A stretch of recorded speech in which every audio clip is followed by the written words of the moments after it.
अस्सलाम वालेकुम। अगर आप सोचते हैं कि ब्रोकली सिर्फ बोरिंग सब्ज़ी है तो आज का ये पराठा आपकी सोच बदल देगा। बिना अंडे के, बिना गूंदे आटा, सिर्फ हेल्थी ब्रोकली और सॉफ्ट क्रिस्पी पराठा जो एक बाइट में दिल जीत ले। ये रेसिपी उन सब के लिए है जो सेहत भी चाहते हैं और टेस्ट भी। तो वीडियो को एंड तक लाजमी देखिएगा। तो सबसे पहले मैंने एक फुल ब्रोकली लिया है जिसके छोटे छोटे फूल मैंने अलहदा कर लिए हैं। साथ ही मैंने एक अदद फ्रेश टमाटर और एक हरी मिर्च ली है। इन तीनों चीज़ों को मैंने अच्छी तरह पानी से वॉश कर लिया है क्योंकि क्लीन इंग्रेडिएंट से ही टेस्ट और हेल्थ दोनों बेटर होते हैं।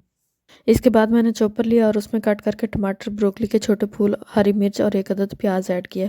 फिर इन सब चीज़ों को अच्छी तरह बारीक चॉप कर लिया है ताकि सब्जियां इवेंचुअली मिक्स हो जाएं और पराठे को ज़्यादा सॉफ्ट और फ्लेवरफुल बना दें। इस तरह चॉप की हुई फिलिंग पराठे को सॉफ्ट, टेस्टी और हर बाइट में बैलेंस फ्लेवर देती है।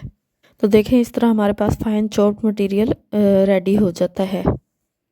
इसके बाद मैंने पैन में पानी गर्म होने के लिए रख दिया। जब पानी अच्छी तरह उबलने लगा तो मैंने सारी चॉप्ड की हुई सब्जियां, ब्रोकली, टमाटर, हरी मिर्च और प्याज उसमें ऐड कर दिया है।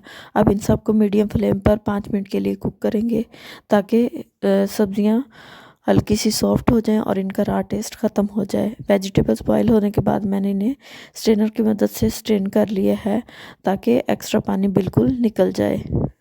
इसके बाद मैंने बॉयल की हुई सब्जियों में एक अदद लेमन जूस ऐड किया है जो फिलिंग को फ्रेश टेस्ट देता है। साथ ही मैंने कलौंजी, ज़ीरा, लाल मिर्च, हल्दी, खुश्क धनिया और नमक ऐड किया है ताकि फ्लेवर्स परफेक्टली बैलेंस हो जाएं। और इसके साथ ही मैंने 1 कप आटा ऐड किया है। सब मिसालों को अच्छी तरह मिक्स करने के बाद मैंने इसमें थोड़ा सा मिल्क ऐड किया है जिससे मिक्सचर सॉफ्ट हो जाता है और पराठे का टेस्ट और भी रिच हो जाता है। फिर मैंने इसको अच्छी तरह मिक्स करके रनी बैटर तैयार कर लिया। आप इसकी जगह पे पानी भी ऐड कर सकते हैं। और बेहतर रिजल्ट के लिए मैंने इस बैटर को 10 मिनट के लिए रेस्ट के लिए किचन काउंटर पर छोड़ दिया है।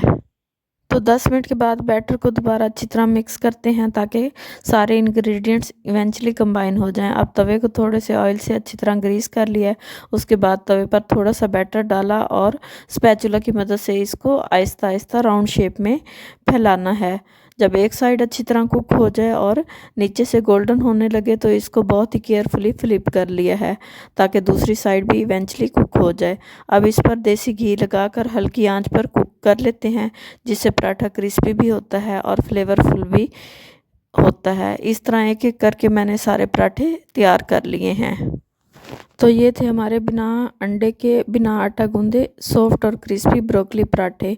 इन्हें आप हरी चटनी, इमली की चटनी या गरम गरम चाय के साथ सर्व करें, टेस्ट डबल हो जाता है। ये पराठा बच्चों के लंच बॉक्स के लिए भी परफेक्ट है, हेल्दी भी और टेस्टी भी।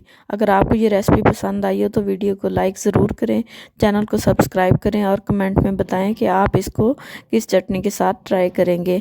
मिलते हैं नेक्स्ट मज़ेदार रेसिपी के साथ। दुआओं में याद रखिएगा, अपना बहुत ज़्यादा ख्याल रखिएगा। तब तक दीजिए इजाज़त। अल्लाह हाफिज़।